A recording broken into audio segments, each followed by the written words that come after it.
Hello, it's election countdown. There's 22 days to go. As Rishi bets the House on £17 billion of tax cuts in his manifesto. This morning, he's hit by flatlining growth. And with Reform closing the gap to just 1 point in the polls, things are looking pretty grim for the Prime Minister. A result like that could hand Sir Keir Starmer a supermajority. We'll talk about that in a moment. The PM's wheels up for sunny Italy tonight for the G7. And after his D-Day disaster, he can't afford to put a single foot wrong on the international stage. Don't forget, subscribe youtube.com/@sunelection. Never miss a beat. It's Never Mind The Ballots. Right, joining me in the studio this morning is Sophia Slade, political correspondent from The Sun, and all the way from sunny Sheffield, Miriam Cates, Tory MP. Morning, Miriam. Morning, Sophia. Miriam, I'll come to you in a moment. But Sophia, Tory manifesto launched yesterday, 17 billion quid thrown at the wall.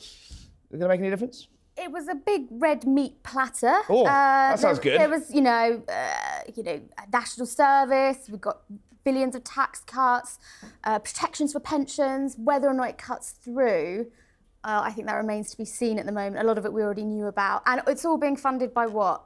Welfare crackdown and crackdown. Sort of thing you believe when you see, right? Well, exactly. If it was easy, they would have done it already. Isn't that the right, Miriam Cates? What did you make of the Tory manifesto? How's it landed in your pretty marginal seat?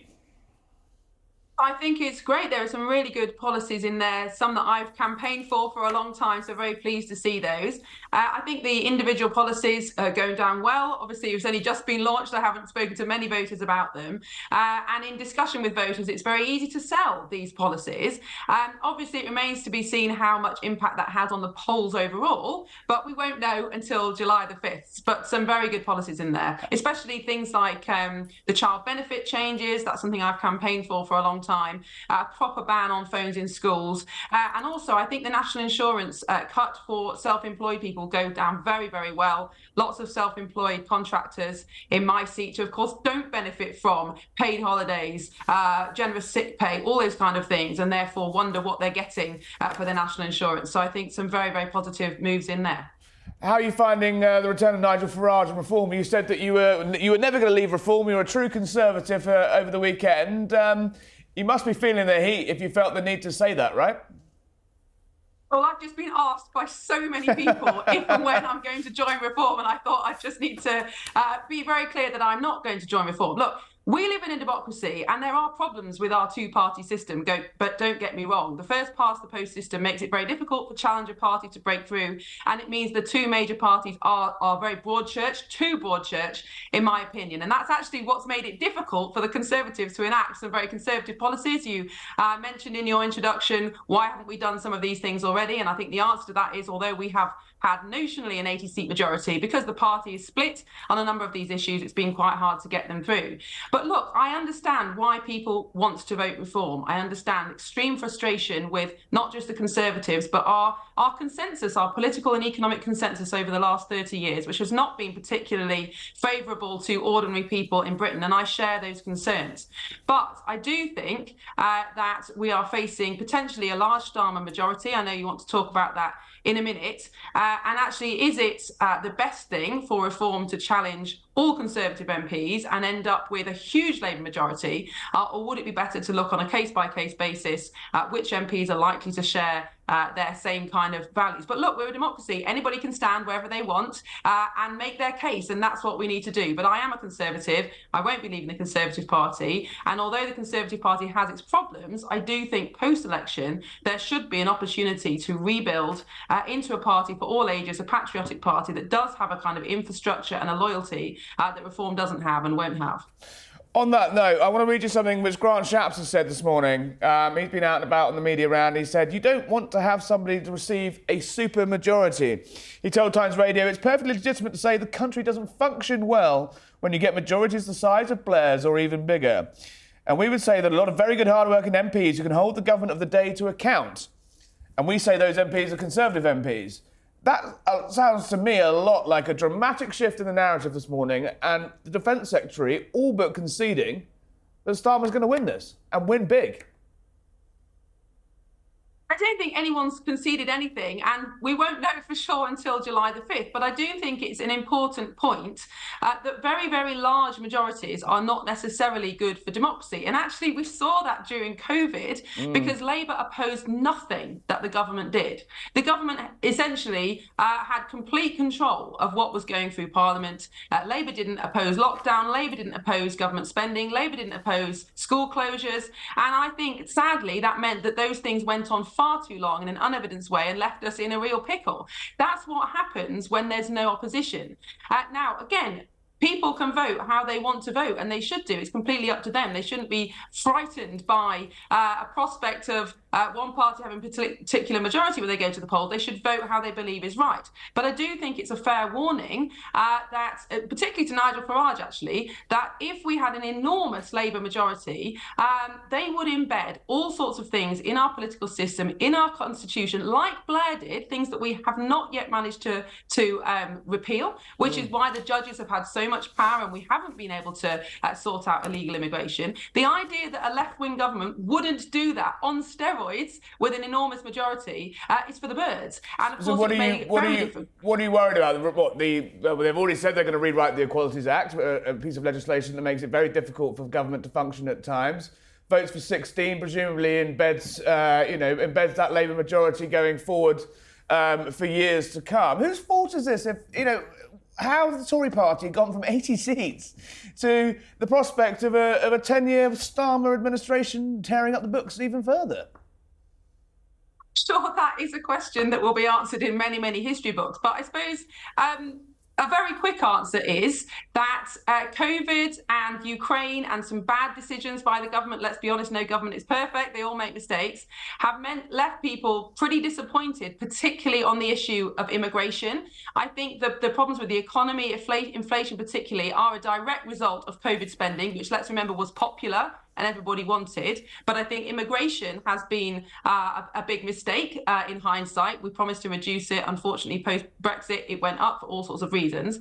So I think that is a reason why people are so frustrated. There's no particular love for Keir Starmer on the doorstep, but there is frustration with the government. But look, a lot of our problems actually still stem from the legislation that Blair pushed through in his term in office. And I've written extensively about this: the Equality Act, the Human Rights Act, the fact that the Supreme Court can now overturn government policy decisions. It did damage our democracy and reduce the sovereignty of Parliament. And you can say, look, the Conservative government should have overturned all these things, and yes, we should. But in 2010, why we were didn't you? in coalition with the Lib Dems. Why didn't you? That's what I don't understand. It's all very well saying now, after 14 years, you should have been hitting the ground running on this in 2010.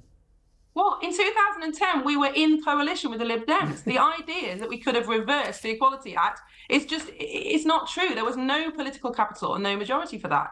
In 2015, Cameron promised an EU referendum, which he got after pressure from Nigel Farage.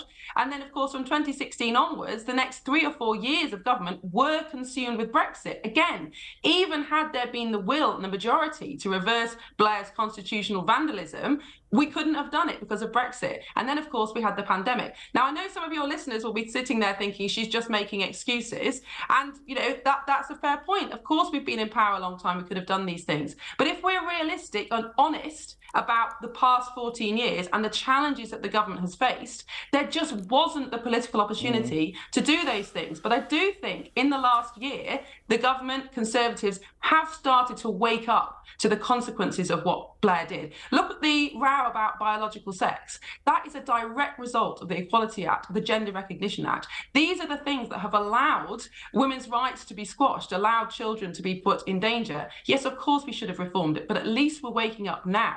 But the prospect of a Labour government doing these things again, embedding these things further and further into our system, taking power out of the hands of Parliament and therefore the people, and putting it with technocrats and civil servants is an alarming one, and politicians and commentators should be sounding the alarm on that. Miriam, stay there. I'm going to bring in Sophia. Sophia, the Tory party has apparently woken up, but looking at those polls, it looks like they've woken up too late, right? Well, yeah, like you say, the 14 years of government, it's loads of voters that go to vote this year don't even remember Tony Blair. We can keep talking about Tony Blair, but hundreds of people, thousands of people don't even know who he was when they go to vote in a few weeks' time. Let's just talk about the practicalities of this. It feels like definitely Miriam there saying that the party's woken up to the prospect of what a Blair 2.0 on steroids, as I think she kind of put it there, could do. But just in the terms of actual practicalities of running a Westminster, if there's a smouldering ruin of the Tory party, Reform may have had millions and millions of votes, but not necessarily many MPs. How are they even going to hold? How do you even hold a big government to account if you can't even fill all the front bench shadow positions? Presumably the select committees go out the window as well on that majority, because they're split on how the Parliament is. The select committees are divvied up on the majority. So, you're looking at untrammeled, unchecked power, right? Basically, you can't really hold a sort of a supermajority government to power. It's really, really difficult because you've got your opposition will be your backbenchers. They will be factions within Labour, will be your opposition. It will be internal Labour opposition fighting each other. Factions against faction. But factions against factions isn't exactly going to stop, Reams more wokery votes for 16. It's all in the manifesto, it's all right there. Well, yeah, exactly. And the opposition will be this sort of tiny, tiny rump, and the government will be able to do whatever it wants. Fundamentally, it's not really a good thing for a democracy to have a supermajority like that, sort of a 2/3 or 3/4 kind of government.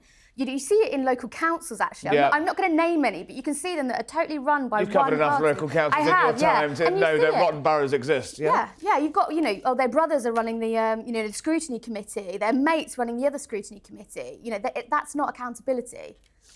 Miriam, what are you telling Reform voters, waverers on the doorstep, people that are, bleeding out to the right for the Tories, and what are you saying to Labour switchers about this idea of, untrammeled power, unchecked power? Is it cutting through? Well, in my constituency, I'm saying if you sympathise with Reform's policies on immigration, speaking out against woke, having common sense, then vote for me, because those are the things that I have stood up for over the last 4 years, often again with huge media opposition, sometimes for having to vote against my own party. I've been a strong voice on those. That's my message in my constituency. Reform can't win in my constituency. It's me or Labour. But I think nationally, the question has to be, which candidate represents your views? Which candidate can you trust to represent you in Parliament, to speak up bravely, no matter who wins the overall election? That is democracy, and people have to vote both for the candidate and also for the policies of the National Party. And for some people, that's going to be a very difficult decision. A lot of voters I'm speaking to are finding that a difficult decision, but that is democracy. But I think this is highlighting some of the problems with our democratic system, which is that for the last 25 years, MPs in Parliament have not represented the views of the majority of people. So if you kind of think of the classic position, which is slightly right on culture, so slightly traditionalist on culture, slightly left on economics, believes in government intervention where necessary. Who in Parliament represents that? Very, very few. And certainly that is why there's been this mismatch between what the country want, lower immigration, voted for that election after election after election, and what Parliament has delivered. And at some point, we had a kind of release of that in 2016 with the Brexit vote, a kind of realignment. You've got a release, but then you've got a betrayal. That's the problem, isn't it? But then the realignment was not carried through. And if you look around the rest of the Western world, actually the centre-right is gaining momentum, particularly with young people. We've just seen that this week in the EU elections, but that isn't happening here. It's not that the demand isn't here. It's just that at the moment, our political system seems unable to supply it. And that's why Farage is getting traction. That's why Reform are getting traction, because the mainstream parties have not delivered on the demands of people in the ballot box over the last 20 years. But what I'm saying is, yes, what happens at this election, but there will still be demand for that centre-right politics. And so it's absolutely incumbent on the Conservative Party, whatever remains of it after the election, to rebuild around that. You talk about the Conservative Party and what remains of it. It sounds like you're pitching to lead it back from its misfortunate election result, perhaps? Tilt at the top job? I am absolutely focused on keeping my seat. As you say, it's marginal. I had a decent majority last time, but Labour voters didn't come out because they didn't like Corbyn. It's going to be, I think I've created a new name. I think it's going to be... Starmer and Corbyn. Storming, we'll take that. We will take that. I think, yes.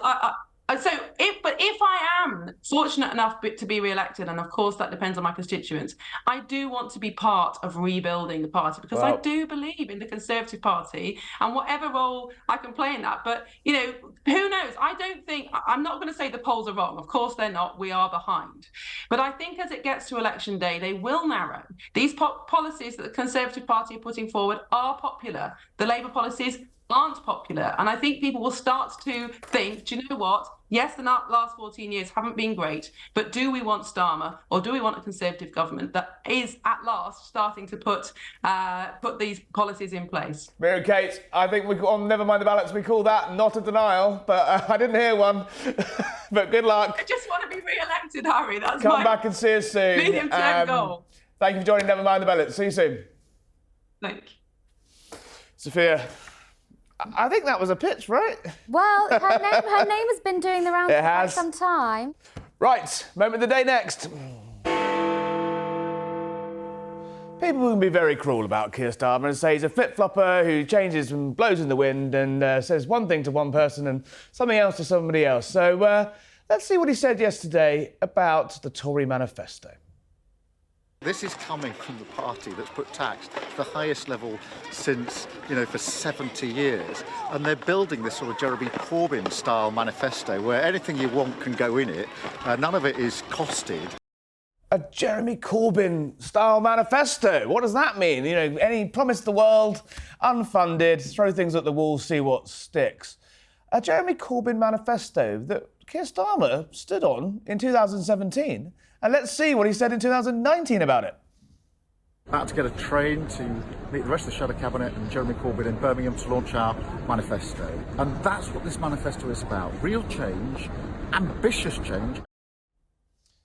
Sophia, did you notice a difference there? Real change, ambitious change, dignity, Yeah. This is classic Starmer, right? Absolutely bang to rights. Yeah, I mean, it's hypocrisy, really.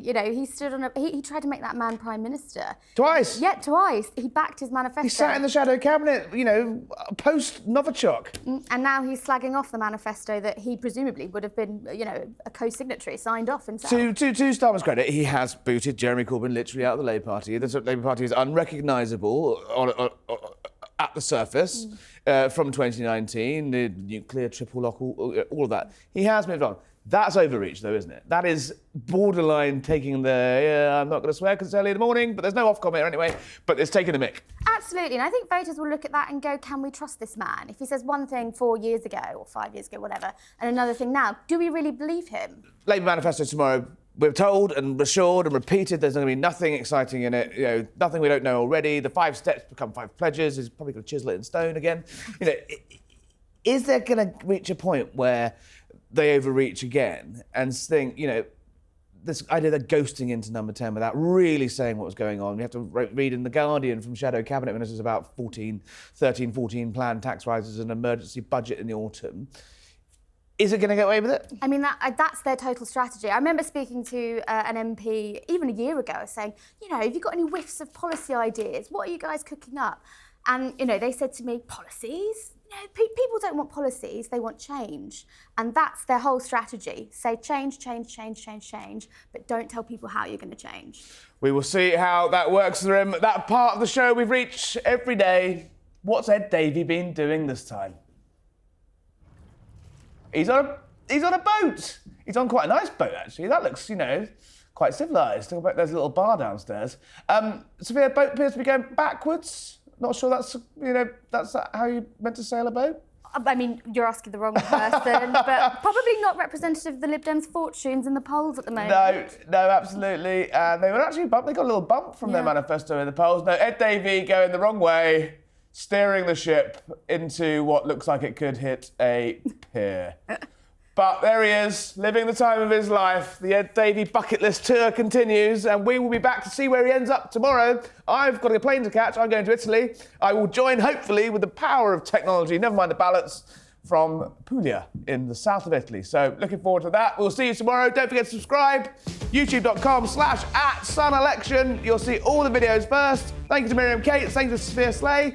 Have a nice day.